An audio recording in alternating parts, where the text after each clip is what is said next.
So, first of all, I'd say welcome to Bernie Lanfranchi, Ian Flett, and Arthur Joe Lacey. We just decided to record this interview in regards to what we say is the golden era back in the late 50s, early 60s when we won a number of premierships. And we're very strong on the field, but as well as that off the field, administration-wise. And we just thought we'd like to get you fellas together today to speak about that, so the club's got a record of it. So if I can just start with Bernie and just say, Bern, welcome, and could you tell us about your involvement and how you become involved with the football club? And when was that? And how old you were?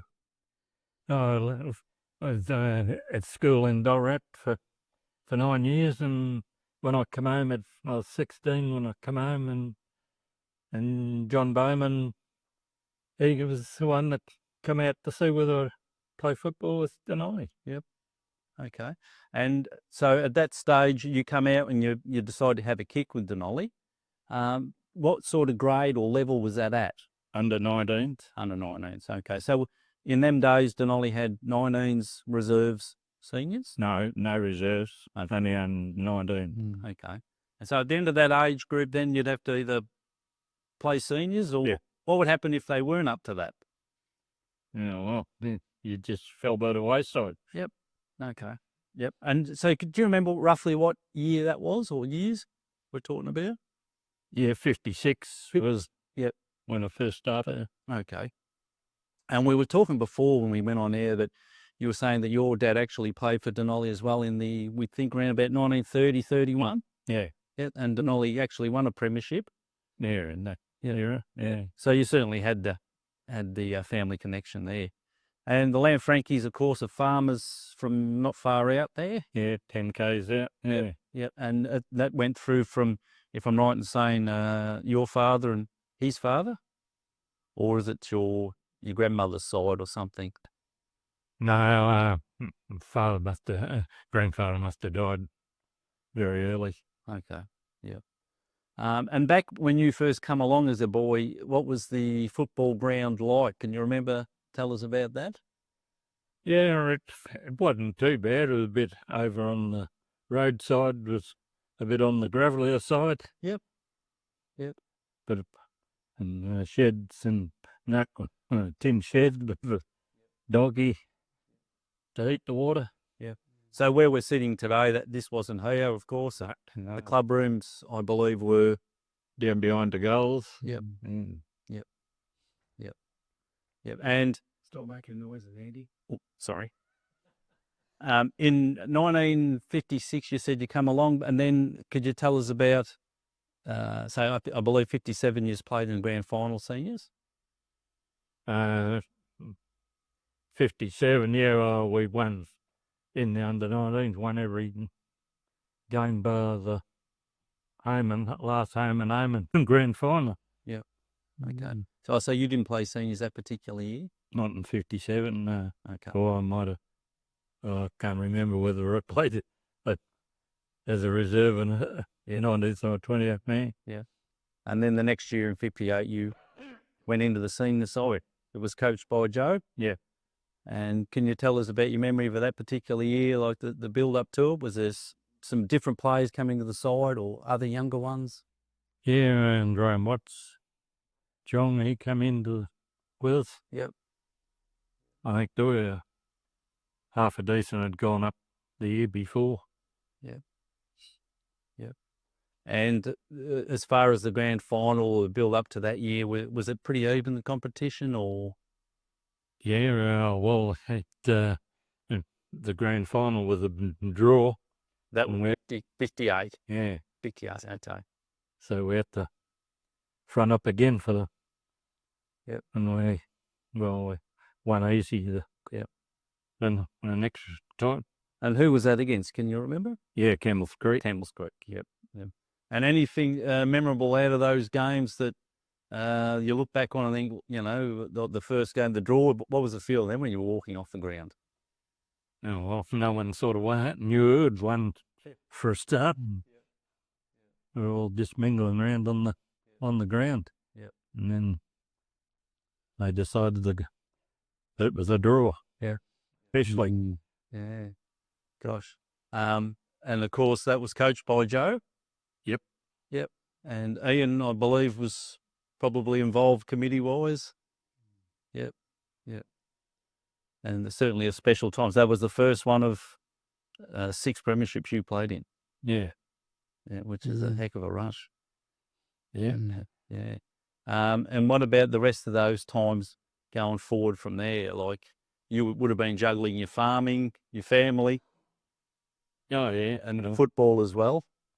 Well, back in them days, I only trained once a week. Yep. Yeah. What night was that? A Thursday night. Thursday night. Yep. There you go. And how was those other premierships, looking back on them, Bernie, those particular sides you played on must have played with some terrific players? Oh, yeah. Mm. Yeah. When I think back and Coleman and Wimpy Taylor and those in the first one, and Kevin Ryan when he was coaching, well, he was just very dominant. Yep. As a footballer. Yep. Yeah. And could you tell us what positions were you playing in those premierships? Oh, well, on forward flank and rover. Yep. Yep. Started there and finished there. Yep. Okay. And the 1969 premiership being your last. Yep. And also that you were captain of. Yeah, that was probably the best because we were the underdogs. Yeah. And Dalib, he was probably coaching before his time, the way he coached that year. Yeah. I was never allowed to, when I was roving, I wasn't allowed to go into the forward line. I only allowed to go into the back line. Yep. And a full forward, if he come out, he didn't go back to full forward. He went into the pocket. Yeah. And the centre man, he went down into the forward line, and I took his place. Well, there you go.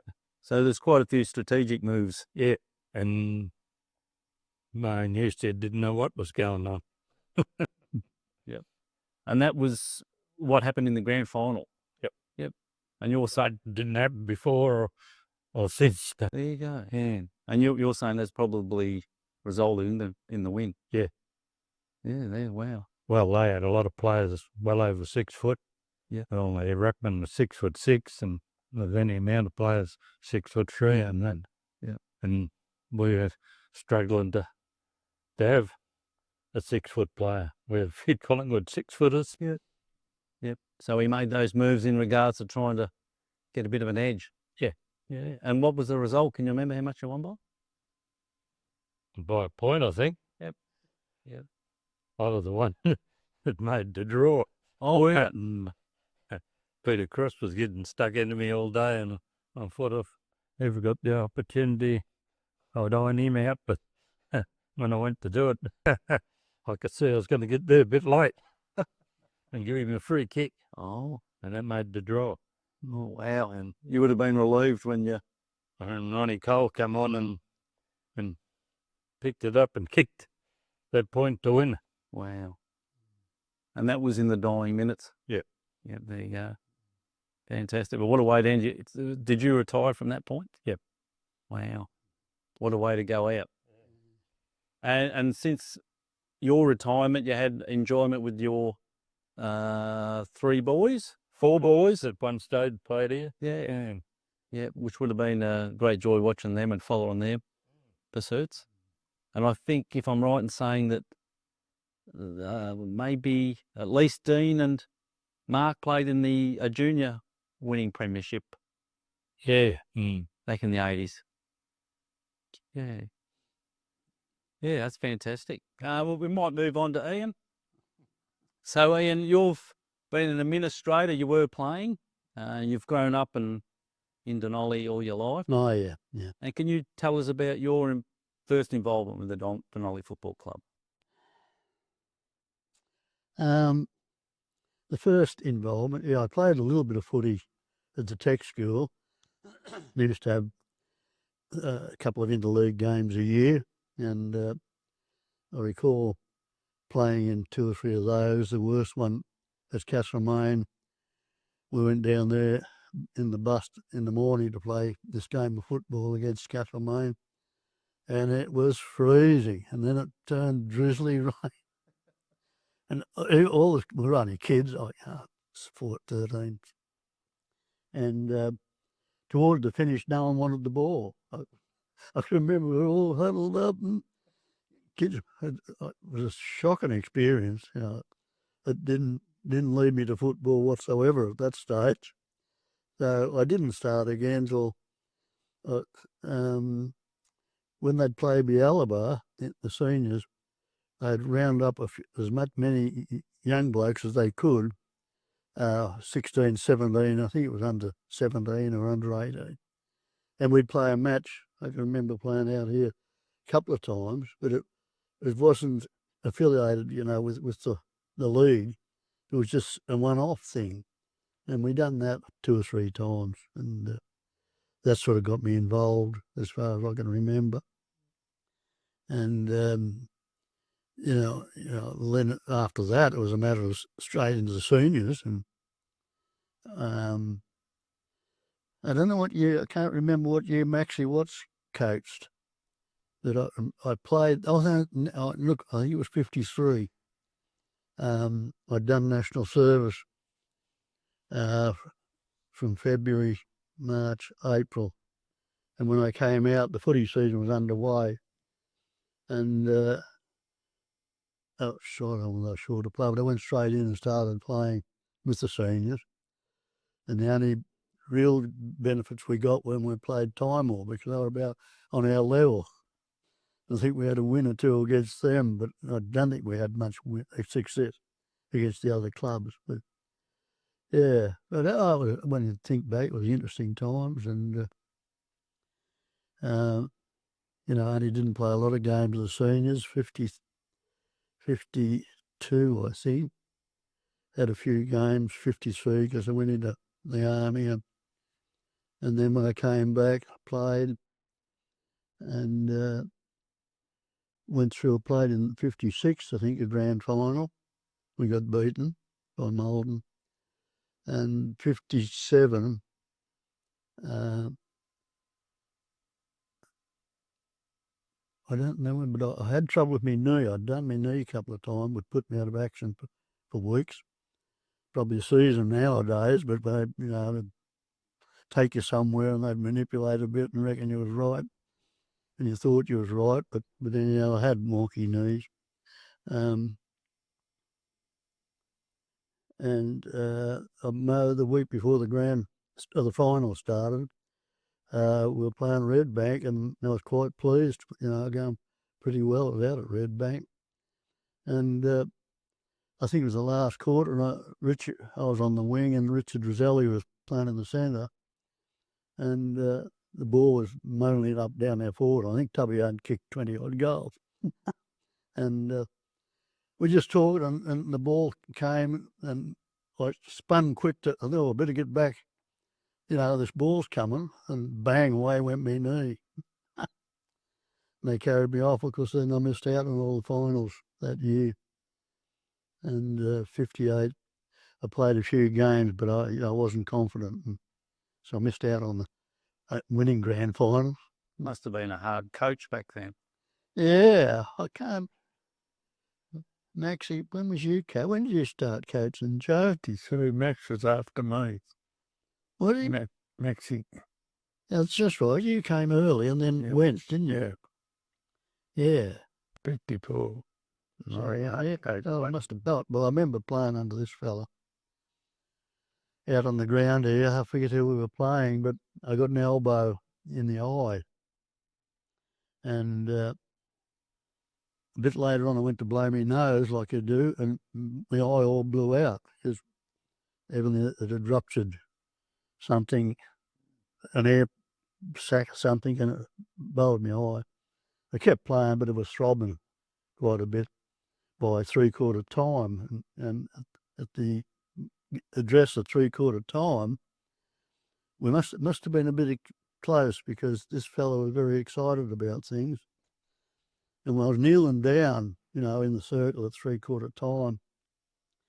He's alongside me, and every time he made some impression, he hit me on the shoulder, thumped me down on the shoulder. And because this eye, I was a bugger. I waited my chance when he went to do it, and I moved, and he missed. And a few started to laugh, and geez, that rile, I've never seen him rile up so much, because Very very close to. you remember? Yeah, would you remember? I remember. Yeah, I remember. yeah. So that was my experience with. I felt my first real experience with this fella.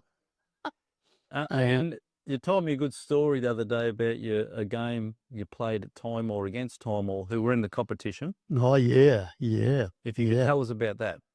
Yeah, well, of course, they had no fence to all the cars parked around the boundary line. And yeah, we were playing, and I was running around on the boundary line, had the ball, and Jim Hickey lined me up from the side, because Jimmy had a bit of pace too. And I must have been off the ground. He caught me off the ground with a hip and shoulder and sent me straight into a model forward, into the bumper bars on the front. And, well, lucky I didn't hit my head, I hit my shoulder and things. And Tinker Layton and Bobby Ryan, I think, were sitting in the car, and they got out with a hell of a flow. I reckon I'd be dead. And I took no further part in the game, but I survived it all right. My mother and Margaret, I don't think we were married. They'll win my car up, and they actually seen what happened, so they were very upset. But I got out of it.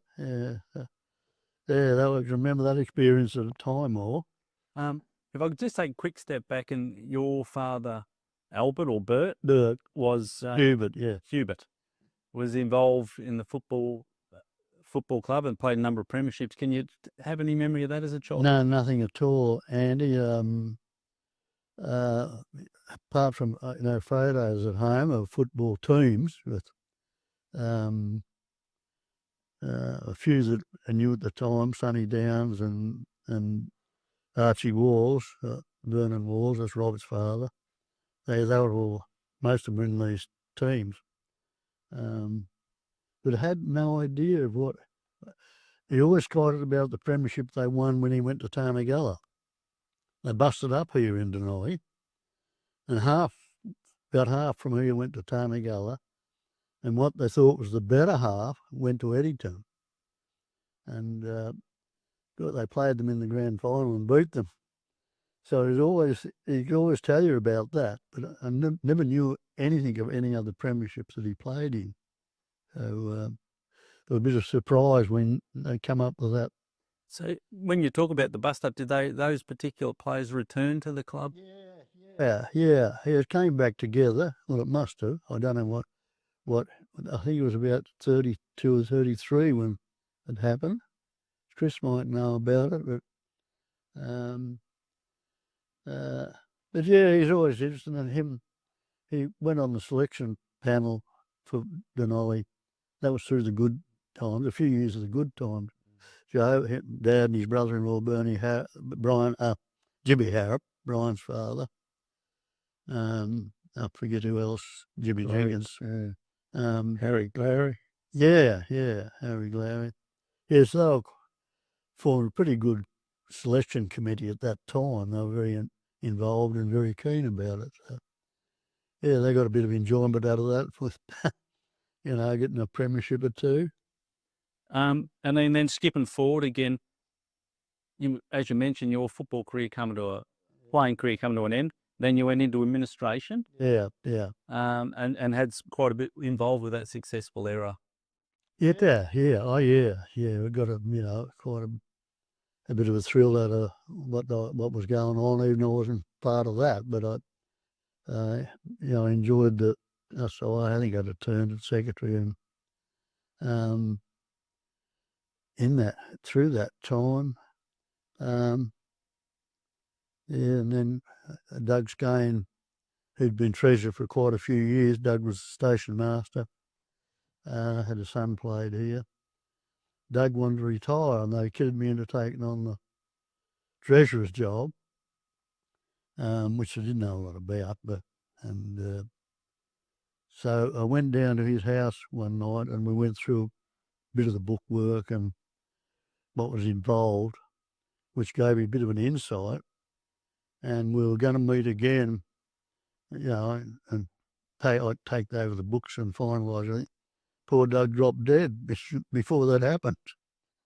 So I got away to a pretty rugged start with the treasurer's job, but I hung on to it for about, I think it was 11 years or something. And I was on the selection committee as well for quite a few years,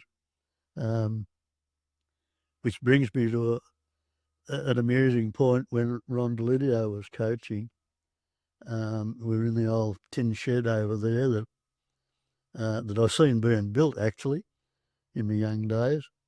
And Ron was coach, and as Bernie said, he knew the game well, and being such a good footballer himself. This particular night, I forget who we were going to play, and we were keen on making a couple of changes in the team. And Ron wasn't for it at all. But because there was a panel, I think there was 5 of us, we outvoted him and made these 2 changes. Look, I've got no idea what they were, that Ron was quite unhappy about it. And I used to write out the team sheets and take them down to the 2 pubs and put one on the notice board. And so I done that with these changes. And when we got to the door coming out, Ron turned around and he said to us, well, what we were walking out, Ron turned around and he said, I'm not happy about what's been done, but I appreciate, that you've got that power. But he said, the moment that team runs out onto the ground to start the game, I'm coach, I can make changes wherever I like. And we looked at one another and thought, well, I suppose he's right. But after all this discussion and getting these 2 changes through, he could undo it the moment they run over the boundary lines. I can't remember whether he did or not, but it was, we set him back and then he set us back. Yeah. And then being an administrator and through those premiership years of late 50s, early 60s, with that success, and it was obviously a strong committee. Yeah. Is there something that you put it down to? What was one of the recipes for that success? Well, mainly Jimmy Jenkins. Jimmy was president of the club for quite a lot of years. And with the work he had with the barber shop and the mail room, he seemed to have time, to do things. I was secretary under him and I was treasurer under him. Well, he left you nothing much to do. You'd go to see him at the shop and he'd say, oh, look, I've done that. I've been in touch with so-and-so and I've paid that bill at somewhere. So Maynard was just working under Jimmy, but he'd done a terrific job for the club. Look, we can't deny it. And as Bernie would know, on his mail run, we had quite a few players out in the area who'd be dropping notes in their letterbox, keeping them informed, and wasn't he, Bernie? Yeah. So he had good administration because of the way he liked to run things. It all had to be done, pretty top level, and you can't deny the effort he put into to gain pretty good players. He had the gift of the gab. He could talk and get on top. And of course, when Joe was coaching and Jimmy as president, when they'd go to interview a pretty good player, I remember going when they got Brian Coleman and Kevin Ryan, and they made it that good that they had no hesitation in signing up, did they, Joe? You'd know more. He'll tell you about it. They were coming to a good club, that's what. Yeah. Well, the club was successful. They knew what club they were coming to. Yeah, and so look, it was all down to a good administration. Bill Strawn was secretary for many years, and Bill was very keen on the club. He never played much, didn't really played any football much, but he was very, very keen on the club and worked pretty hard for it. So, yeah, they come through good times, I suppose. The good administration led to good players, and, we had a lot of local boys that were very good. The Watts boys, 2 families of the Watts boys. They were all handy players. The Britain cut to a couple of the Britain boys, and I think there was four or five of them, but 2 or 3 turned out pretty good, which we haven't got nowadays. When you look at it nowadays, I don't know, they got one. They might have one local player, but they were good times, and there was work in the town. With the railway gangs that Joe knows about, the silo and Wild Woodworks in town, and banks. We had some good players from the banks here they'd only be here for a couple of years or so, but yeah, they were good. And girl teachers from right around the area. We had local close schools with Egerton and Ligel and Viola, and and it turned up some pretty good footballs out of them. Yeah, so they were good times. All the schools are closed now. Got nothing from there. Got no banks. Be quite a few come through the bank range, Yeah, so they were good times, Andy, and until you started this, you start to think back on it, it makes you realise just how good it was. It was probably a bit of work, but they got the benefits. Yeah. And if I could just finish, you mentioned you've seen the old club rooms get built. What was the ground like from your memory as a child? It was pretty awful. Pretty awful. In the late 40s, I used to come up with the football, which they developed some pretty good teams from that, from Reggie Collins and Billy Wilmot and a few returned men that played with Dunolly. But the ground was, what I remember, was pretty rugged. I think they used to always come off with a bit of skin off. Rail fence. Then I say a post and rail fence. Yes, yeah. They had no fence for all. They put this post and rail fence around, which was a good thing at the time. It was starting to rot, but and the sheds, like the original, was only one room for one team, and the visiting teams used to change down at the Royal Hotel. Did they? Yeah, and they changed into their footy gear and come up here and play, and the local team go in the old tin shed. I don't know if they had to shower, but the visiting team will go back down to the Royal Hotel and change into their clothes again. And but I had the old grandstand out at the local racecourse, and it was to be demolished because it was getting a bit of bad repairs, and you wanted a lot of repairs, and a lot of the old swaggies and that used to camp in it, and they were frightened of fire because it was all wood. So they decided to dismantle it, and through the dismantling, they decided that, well, a lot of the material was still good. They built new sheds up here out of the old grandstand.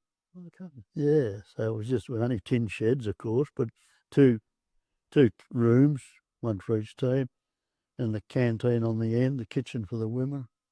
So that was a great boost for the club, from what they'd had. Looking back, even they were pretty rugged. But Bernie just had the old wood-fired burner for the hot water, and but anyhow, it served its purpose.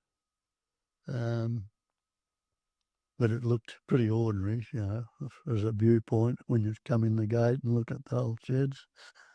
There's just a couple of names that we'd be interested to get your memory of. Well, first up probably is Ron DeLidio, Senior. What was your memories of him? Oh, well, all good. He was a gentleman. he didn't drink, didn't smoke. Get married on, I bet. We could get married on. He'd get married on. That's wind-ups and things. Yeah, no, it was, they say we got on very, very well. He's good to the club because his family lived just through the fence there.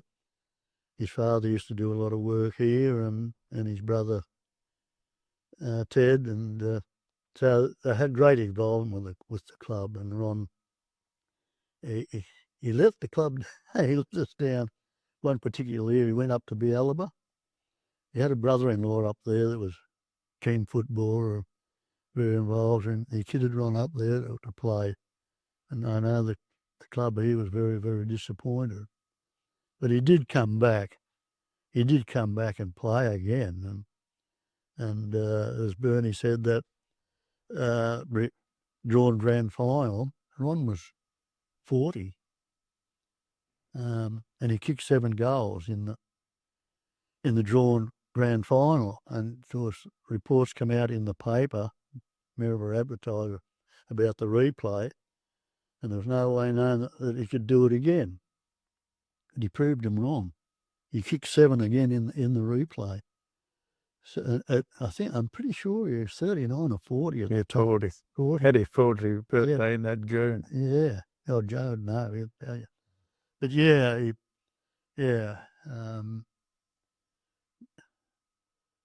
pleasing that this is named the Billy Dio Reserve. I think it's well deserved from what I know of the family before Ron, because Ron served in the war and had his brother killed during that time. To come back and do it, he was only a bushman, cut from wood and posts and sleepers and things.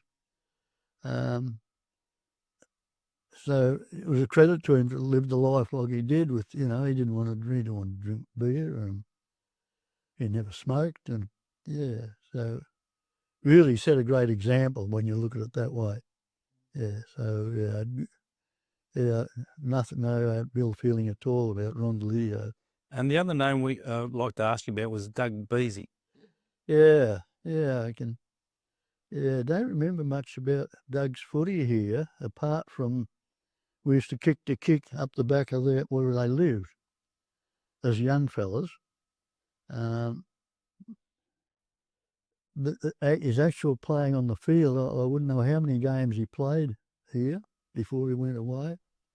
That we used to have great competition with kick to kick with the Watts boys and Doug. Those memories stick. What street was that in, Ian? No, what's the street? Back street where the Wild Bowling Club is, Barclay Street, right up the top. They lived on top of the hill on the main road, but out in the back there's a dirt road run up the back. It was up towards where Andy Walker is. And there was a known thing after certain school nights that the kick to kicks to be on. And I can remember being there. You had a job to get a kick against them, but it was a lot of fun. And Doug was, turned out a bit the same as Ron Lidio. He wasn't a drinker, wasn't a smoker. And in fact he was a little bit religious. I know I worked a shift or two with him down at the local silo when I left school. And Doug was there. At the time, I remember, you can imagine we were in stinking hot weather and dust and trying to work pretty hard. And there was a fair bit of language, was used. And this particular night we were there, and one of the other workers was letting forth, and Doug thought it wasn't right and turned to us and said there was a time and place for everything. And the particular fella turned and said to Doug, well, this is the F time and F place. And that stuck in my mind, and Doug set Doug back a bit. Yeah, it would. But I don't remember much of him after that, apart from his football. We used to follow that, study what he was doing at Carlton. Yeah. So, but he liked to come back. He came back to quite a few events and mixed in, you know, and was Come back to train one night. yeah. Joe will fill in. But yeah, Doug. Always had good feelings about Doug. Yeah. If it wasn't in the actual pattern, a bit like Ron of local country football clubs, you know, to not have a jig of beer and not have a smoke. And yeah, but you know, they had a pretty good life, didn't they? Thanks, Sam. Yeah. So if we move on to Arthur, Joe. Firstly, Joe, could you tell us how you come about to play for? Where do you want to start? So when you first came, which was in the early 50s? Yeah, I come here coaching in 53. And at that stage, you'd come from... It's I was at B. Oliver. Yeah. And come here coaching in 53. In 54, I got transferred in work to Birchip. So I started up 54 playing with Maryborough. Played about half a season. And I came in and done a cartilage, and that was the end of that for that year. So anyway, I got treated, come good. And then in 55, I played with Birchip the complete season. 56, I played with them in 56. 57, I got transferred back to Dunolly. Yep. And played 57 in 57 grand final under Jackie Walsh. And we runners up, and in 58, I was offered the job of coach and accepted, and then we went on. So if we could, just to finish off, Joe, when you were at, you mentioned you were at Birchip. Did you win the grand final?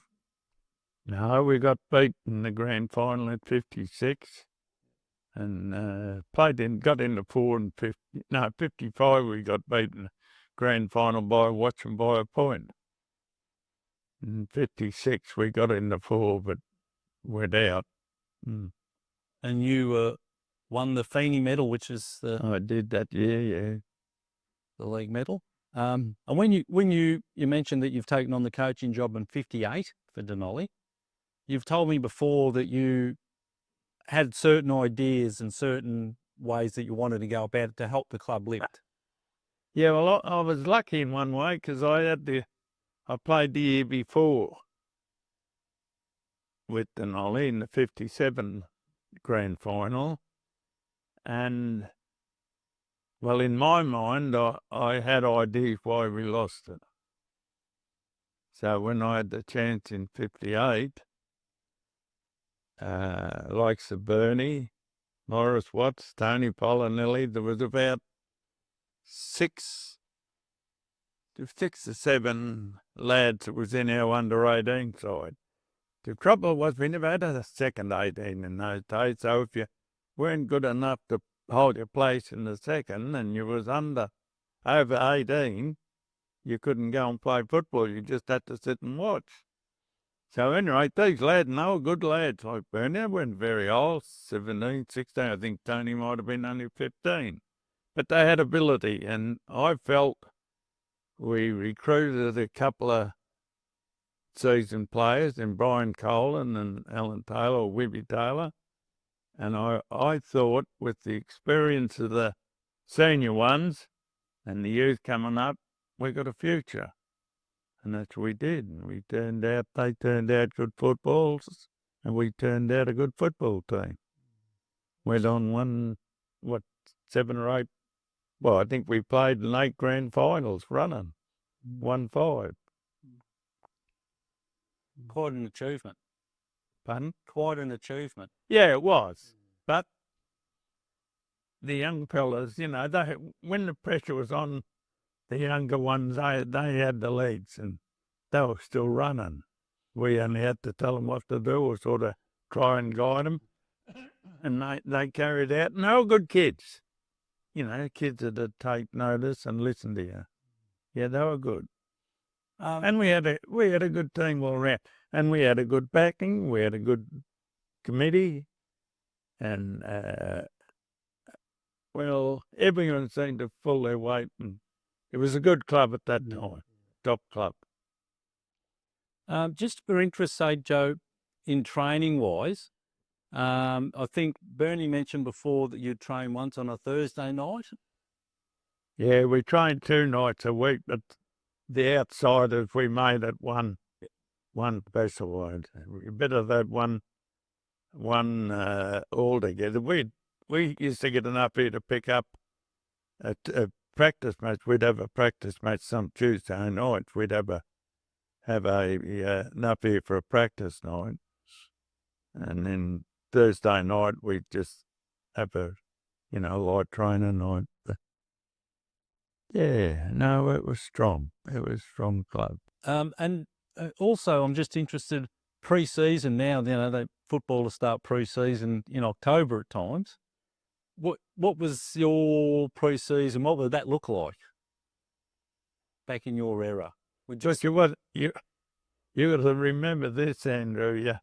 You wasn't getting $700-800 a week to play. You're getting nothing. You had to even buy your own. Oh, you got your socks, but you had to buy your own shorts and boots and everything. And you had to have real keen footballers to survive in those days.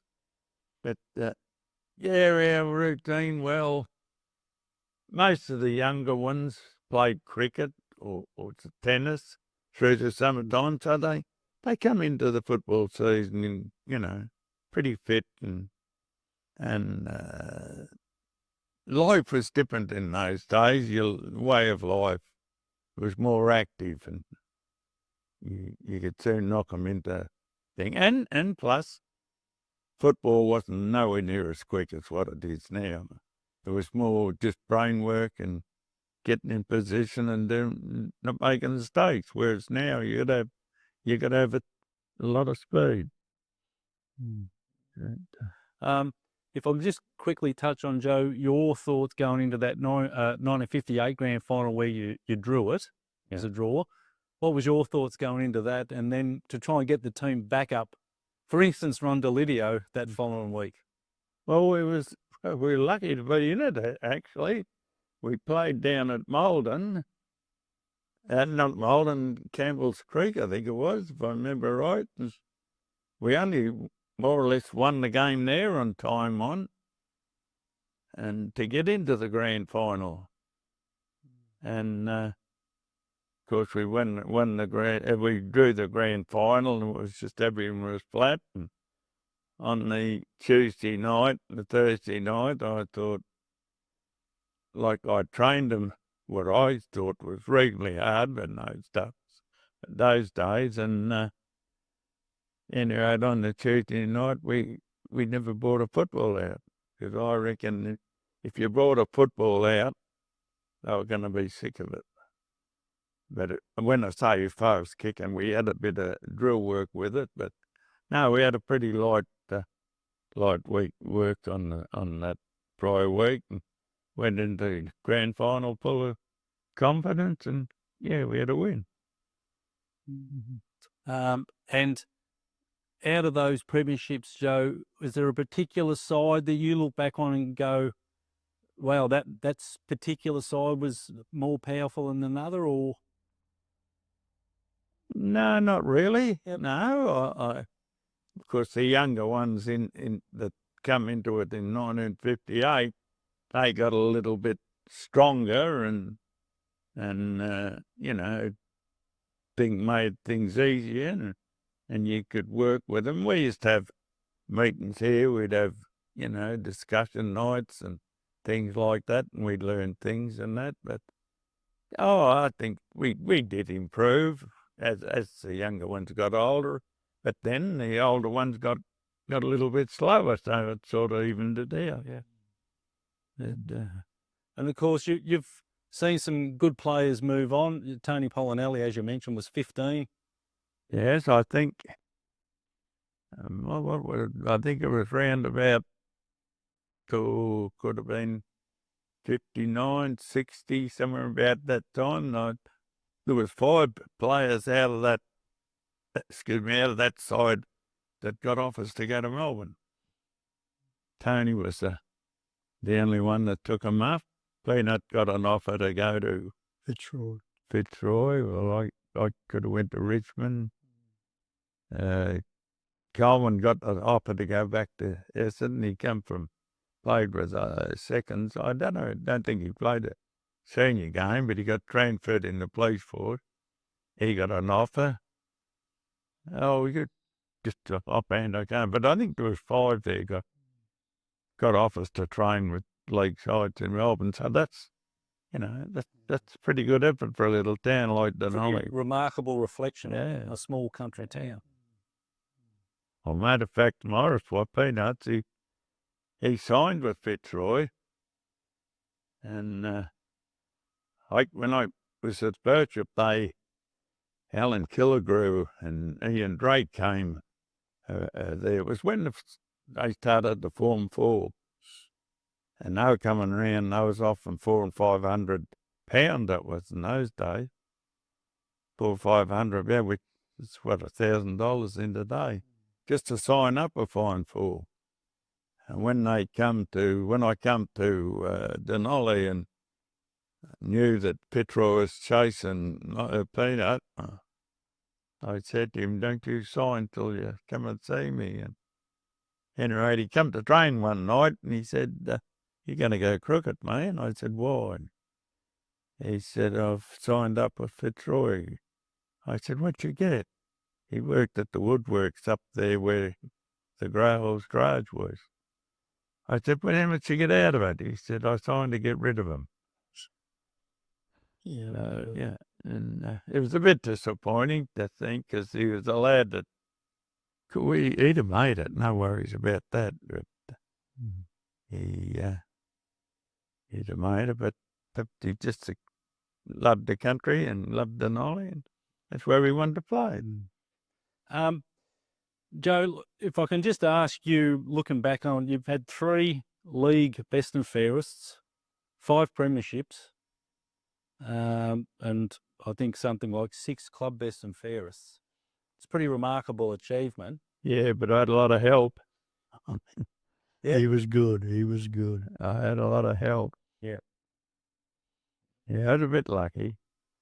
I was a bit lucky I could have won that I never got 4. I got, I think with Paddy Kirk beat me my 1 vote. It must have been 61, I think it was.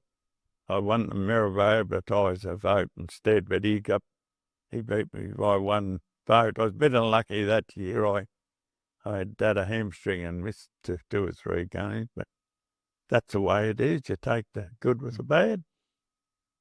No, I had a good year, but as I say, I played in a very good side, which should make things a lot easier.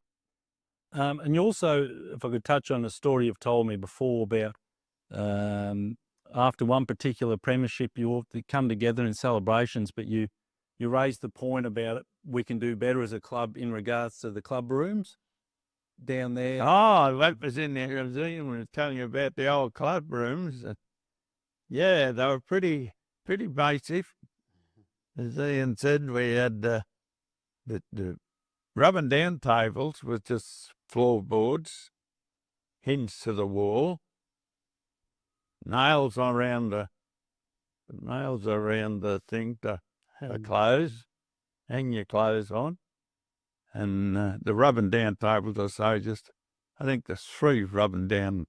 No, might have been 2 or 3, and the boiler. They never. When the first year I came here, they never had a boiler. They had just ordinary cold showers. And then we got the Jimmy Jenkins bought a boiler, but it had no adjustment on it. And Ted Delidia, that was Ron's brother, he used to sit there in front of it with a bit of wood and poke it on every now to try and keep the Use the same keep the step. temperature at the same thing. And ladies, they were pretty basic. They had a copper down in their room and an old oven kitchen stove. They used to heat the pies up, and after we won the 58 grand final, we had a big crowd in the rooms after, and as Ian was saying, the ground was pretty basic and the old post and rail fence. So I thought, here's a chance we might get a bit of support here. So I suggested, as a payment to the team, that our supporters do something about the fence and also about the dressing sheds. So we got offers right, left and right, because everyone was in a good mood and that. So yes, Bill Parker, he was a hardware agent out of Goldsbury.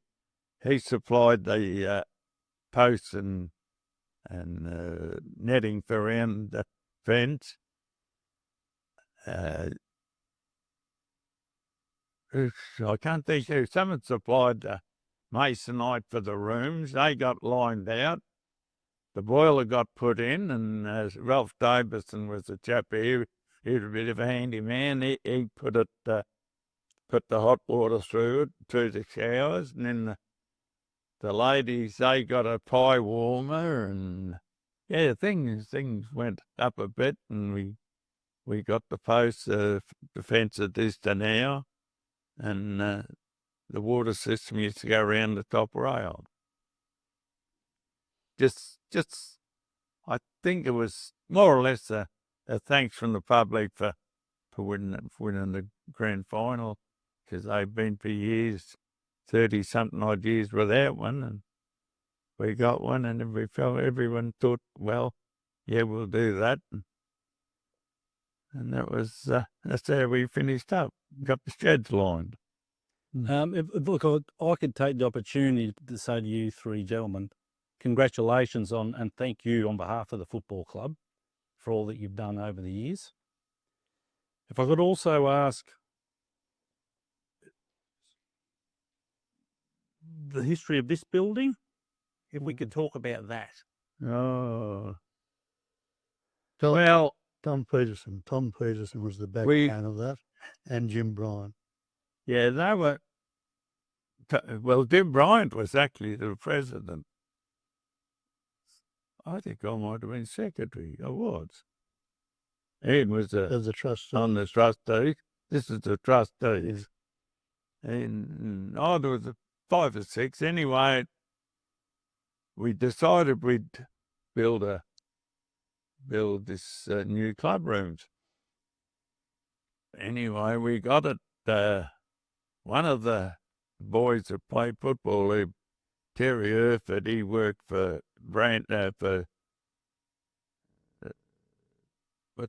Phelan's in Maryborough, and he drew up plans. Anyway, when we took it to the committee, they decided that it was never had the money. So anyway, it sort of fell through. And in the meantime, Jim's term expired, and a chappie by the name of Tom Peterson come here. And at that stage, they had to have I don't know whether he had to be president, but he had to be a member of the council, the Bet Shire Council, to have a position take the presidency position on the trustees. Anyway, Tom Peterson come here as president, and I went to him one day and I said, Tom, we've got to do something about this building. Anyway, he said, well, we'll build it. We'll get a grant through the council. Anyway, we got a certain amount. But anyway, when we went to the council to get the grant, they wouldn't come across with the money unless we had a qualified architects and that to draw up the plans and everything and so forth, which they got done, and it turned out it was smaller, wasn't it? It was a lot smaller than what originally turned out. But anyway, it got there, and I went to the meeting. And there was 2 or 3 in the meeting wouldn't have a bar of it because it was, they reckon we couldn't afford it. So Tom persisted, yes, it'll go ahead. We can't pay for it. Well, the council have to pay for it. So anyway, we got it built. And the funny part about it, the Jim Bryan, that was president the year before, he donated put $12,000 into it. And the rest was made up, and it got $50 vouchers. Yeah, well, Tom Pearson and Jim Bryan put a lot of money. Yeah. And the rest topped it up, With the dementias. And we went ahead and got it built. And got it done. Very good. Mm. All right. Thank you very much, fellas. Thank you. Let's just sort of, I'd like, what's football meant for you? Each of you. What's it been? It's been a big part of your life, or what has it been? What's that, Bill? What does football mean for you? What's it mean to me? What did it mean? Well, football, if you played football, I found myself, I moved a lot in different teams in different towns during my life, and I found out if you played football, if you could play football or sing a song or play an instrument, you fit into anywhere. You could do a lot, couldn't you? You could. People had first thing, I can remember I went from, when I got transferred to Bircham, and I was living at Bielba at the time, and I got on a rail, there used to be a rail motor go along to as far as Woomerang, from Ballarat to Woomerang. And used to get through here, 4 o'clock or something at night, and then I had to catch that to Bircham to start work. And I got to St Arnaud, and the bloke got in the carriage, in the little rail motor, and he yacked at me to play football with St Arnaud till I got to watch him. He got out to watch him, and another bloke got in to watch him and tried to talk me into playing at watch to get the Bircham. When I got the Bircham, the bloke waited for me there. Well, that's the way it was. If you played football, you soon fitted into a town.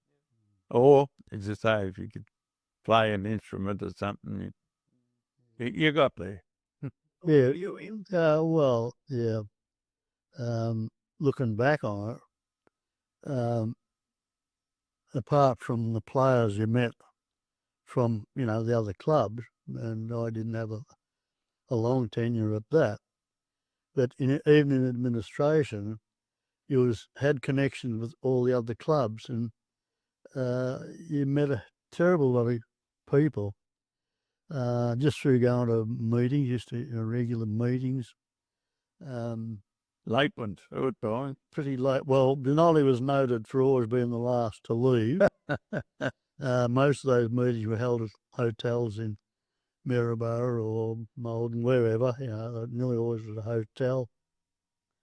So, yeah, when you think back, met a lot of good people, and that you could still talk to 30 years later, and yeah, still know a few from back in those days, and so I didn't realise at the time how important it was to your life, but when you look back, yeah, they were good times, and even after I was married and had a couple of kids, still looked forward to the footy side.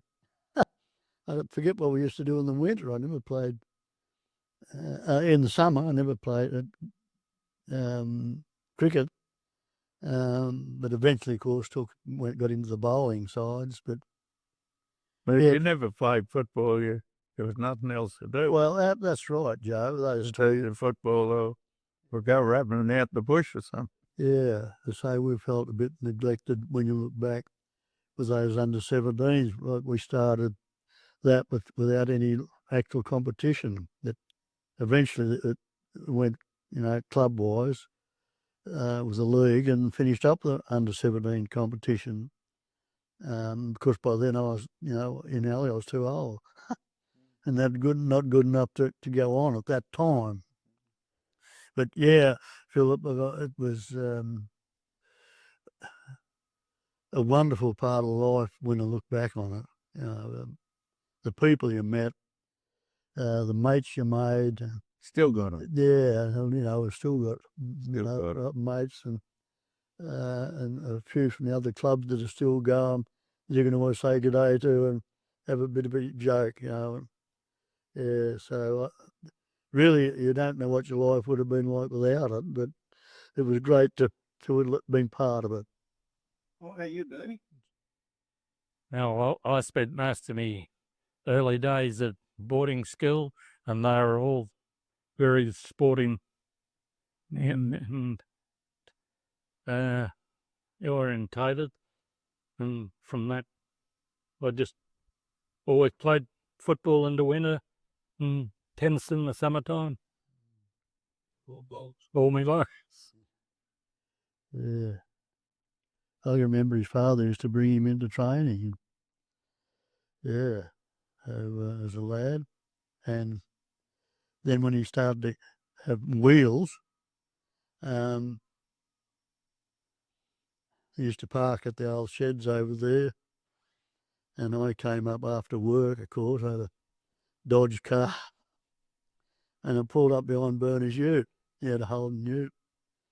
And I suppose because it used to be pitch black, they had no outside lights anywhere. Because Bernie jumped his ute, pulled me in back and dented the nose of my nice Dodge car. Did the back of his ute? Dented the back of his ute. Yeah, I remember his father bringing him into, to training and to play. Yeah. His father said to me once, he said, how do you get on with young Bernie? Or Bernard, I think he said. I said, why? Well, he said, I can't get him to move fast enough around the farm. He said, how do you get him to move in a football play? I'll never forget that. I can't get him to move fast around the farm, he said. How do you get him to move in the football game? He was pretty fast. Oh, you're nippy. Run low to the ground. Left footer too. They couldn't pick him. Couldn't pick his move. Keep it when it interrupted you, Bernie. We used to have those days. It was more club entertainment, wasn't it? We used to have working bees out the bush, cubs posts, and be 10 or a dozen chainsaws there, and 20 or 30 blokes there, and the 9-gallon when we finished, sitting on a stump. Yeah. Howard's down there, Howard, an old house down at Bromley, other side of Bromley. That was empty there, and we used to have house parties down there. Wiltshire dances. You don't have that entertainment now. I mean, I followed this club for 70-odd years. And you come in the club room some nights and after footy, you're lucky if you see half a dozen footballers. But you'd never do that. I can remember the year we won the 58 Premiership. I can't think of who was the publicans. Reg Morton. Yeah, Reg Morton, he put on a Premiership dinner. And at half time, all of us had to go out. We used to have the picture theatres and the pictures in the town hall then of a Saturday night. And anyway, we all had to go over there at half time and get up on the stage, and everyone had to introduce everyone. We all got a clap and the old chests come out. We reckon we were Jack Dyer that night. No, it was I don't know. It was a different atmosphere. Now, football now, it's got that professional. Yeah. You've lost the enjoyment, and the younger ones now today, these young lads, they don't want to do the hard part to play. Yeah.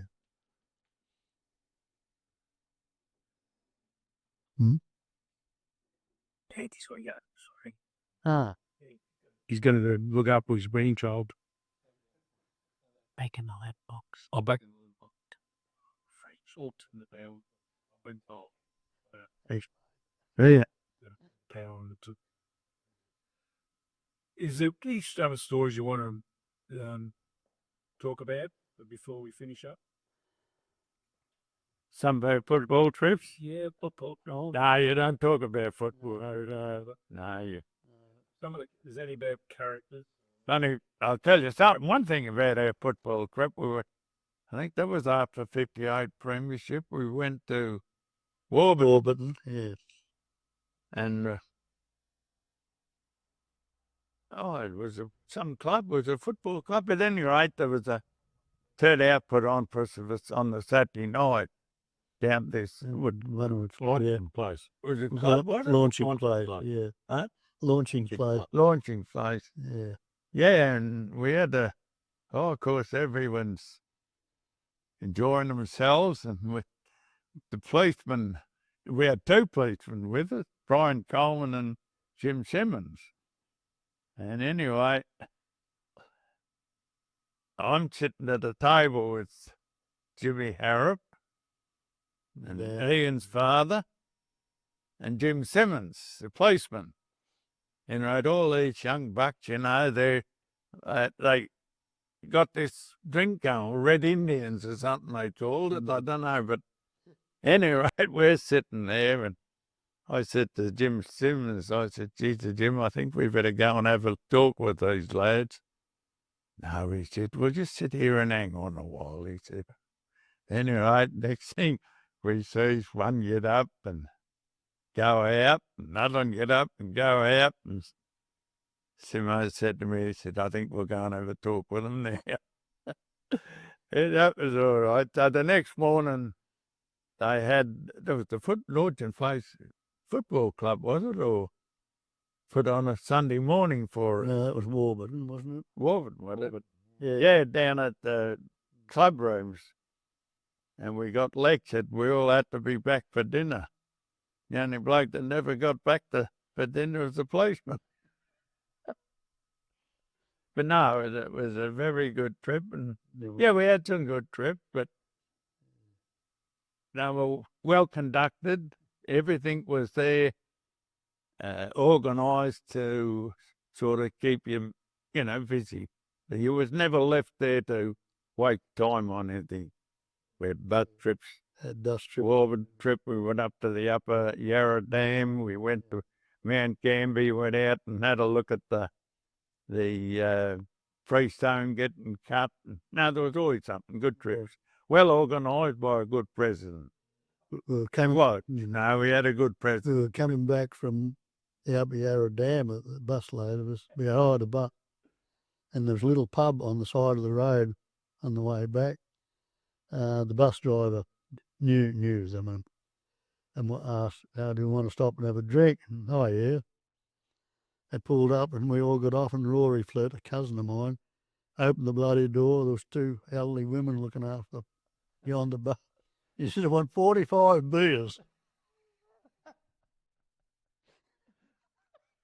But they pulled about 4 beers and a barrel with us in. Yeah, the bus driver had to get behind it. He helped out. It was a hotel that was sort of pretty busy during the building of the dam.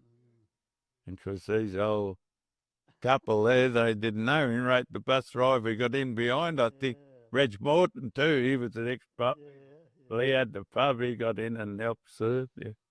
Now, there was always something to entertain you. Was never left to your own device. Yeah.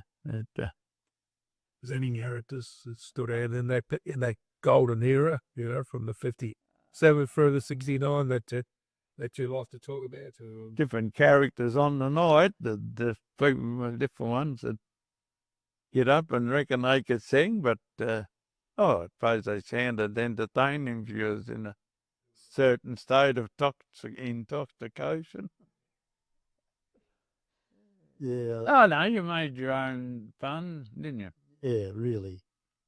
Yeah, We were lucky. We had a good policeman that would always he'd keep you within the laws, but there was always a way you could do it. And I remember we had a hooky night down at the old club rooms there, and I think I was secretary at the time.